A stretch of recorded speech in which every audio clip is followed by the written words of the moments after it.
Quinn staggered where he stood, unable to take everything in. He couldn't believe what he was reading. After seeing that last notification, only one thought came to mind. Have I become a vampire? Riley stirred on the ground. No matter how hard Quinn tried to ignore it, this notification made it clear. All the signs had been there. The book about vampires, which granted him XP. He grew weaker when hit by sunlight. He couldn't ignore his constant hunger anymore. Even the night vision made more sense now. No wonder I craved Kyle's blood after that fight. I thought I was going crazy, but it's worse than that. I'm turning into a vampire. Quinn didn't know what the system was demanding of him.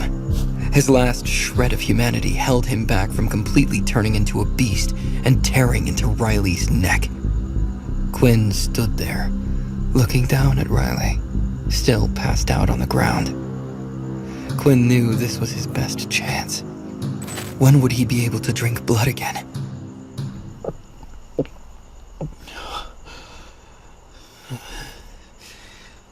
He gulped his saliva down, unable to stop salivating.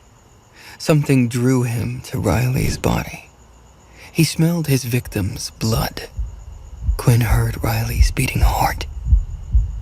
Without realizing it, Quinn bent over Riley. He could see Riley's pulse beating through his neck. The blood flowed through those veins. The smell of blood from Riley's broken tooth was strong and intoxicating. A new notification appeared in front of Quinn, breaking his trance. You have received an optional quest. Drink the blood of your victim to absorb a stat point. Questions raced through his mind. He needed to know more before he took this plunge. How much blood am I supposed to consume? Would Riley die if I did this? Would Riley turn and become another vampire like me? Layla had been watching Quinn since he left the convenience store. When she saw him follow after Riley, donning the mask, she understood what he was about to do. She kept a safe distance while staying behind trees to avoid detection. It worked perfectly, allowing her to watch the whole thing unfold. Although Quinn's ambush had failed, he managed to win the fight with some smart thinking. However, nothing made sense to Layla after the fight was over. Quinn had grabbed his chest, falling to his knees.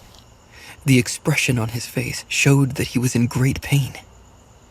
Layla debated whether to help him, but never reached a decision. Eventually, Quinn regained his composure.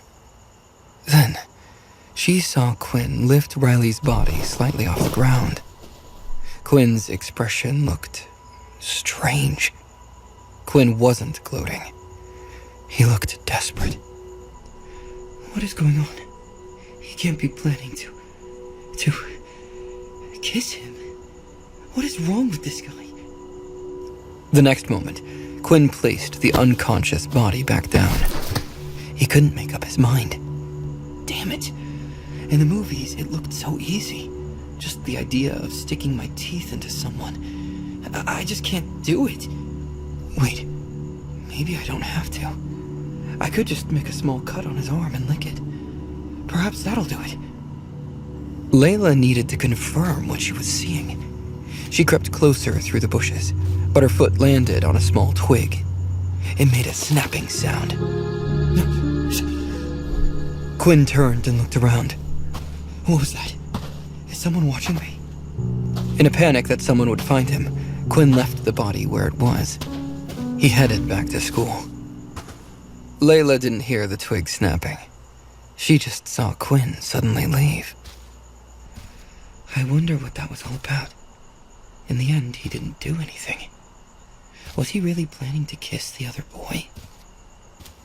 Quinn hurried back to school, placing the mask into his shopping bag. He noticed that the ice cream he bought had already melted. It didn't bother him, though. The ice cream didn't look appetizing at all. This is my favorite flavor, too. Why do I want to throw up when I think about eating it? The hunger in his stomach couldn't be satisfied with food. He wondered just how long he would be able to keep it in check. Quinn headed straight to the bathroom when he got back to the school. He took a good look in the mirror to see if there were any noticeable changes.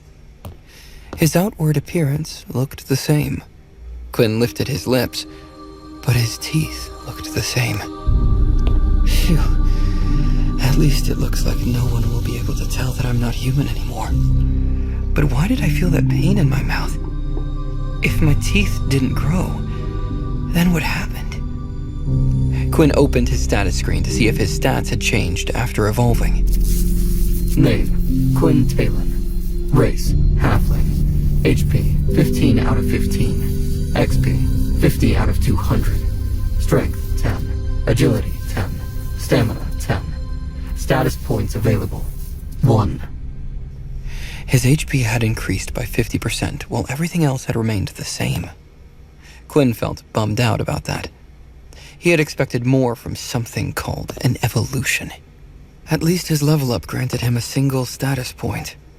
When Quinn interacted with the system, it allowed him to increase either his strength, agility, or stamina by 1 point. Quinn thought about it for a while and decided to add a point to his agility. Agility, 11. Quinn considered increasing his strength in case he met more people like Riley, but he decided that he could overcome that problem with a good beast weapon.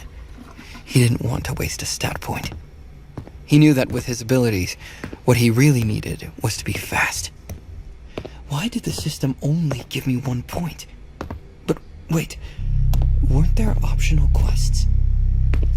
Quinn had been able to gain an additional 2 stat points through quests, whereas leveling up only granted a single 1. If he wanted to get stronger fast, then that would be the quickest way. Quinn wasn't sure whether or not he would be able to go through with the quest. He needed to do research about his system first before he did anything drastic. He had a direction now. He knew his system was similar to that of a vampire.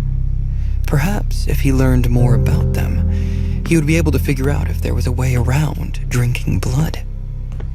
Quinn headed to his room. He heard Vorden and Peter practicing together before he even entered the room. Peter tried to learn the ability book the military had given him. Vorden tutored him as best as he could. Vorden waved as Quinn entered. What took you so long? We were starting to get worried you might have gotten lost. Quinn self-consciously covered his mouth, still scared that fangs might pop out. No. I just went exploring the city a little. I'm a bit tired, so I think I'm going to bed early today. Peter sighed deeply, dejected.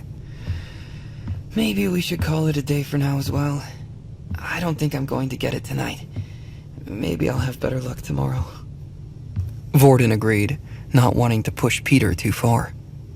The group turned off the lights and went to sleep.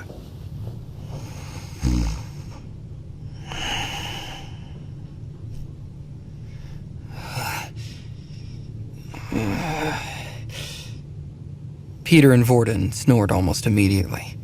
Quinn couldn't fall asleep, even though he was the one to suggest it. His stomach was in a tremendous amount of pain. Quinn's mind raced with gruesome thoughts. He only had a limited amount of time to solve his hunger. However, there was nothing he could do. The school's curfew began at 10 p.m. Major punishments awaited if he got caught outside. He closed his eyes, hoping to deal with his problems in the morning. Eventually, he managed to drift off to sleep. When Quinn woke up the next day, the pain was worse than before. His head pounded. The first thing Quinn did was open up his system. 10 hours have passed. Your hunger grows. You have lost -10 HP. HP 5 out of 15. Your HP will continue to decrease every hour.